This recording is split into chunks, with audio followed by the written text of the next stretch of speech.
how to set up Shopify payments. We're going to move on to payments, so we're going to have to set up our payments so that we can actually get paid out to our bank account once somebody orders something on our store.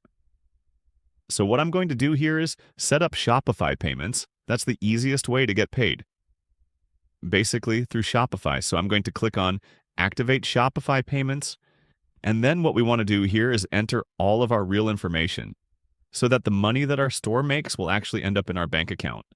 Once that's done, we're going to click on Complete Account Setup. Then here we also have to set up two-factor authentication. So let's click on Set Up Two-Step. And once that's finished, we have now set up Shopify payments, so people can actually check out on our store using a credit card, using Apple Pay, Google Pay, Shop Pay, and all the other kinds of payment methods. Now, by default, PayPal is also set up already on our store.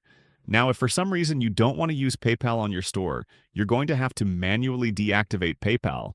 So we're going to have to click on Manage and then go to Deactivate PayPal Express Checkout.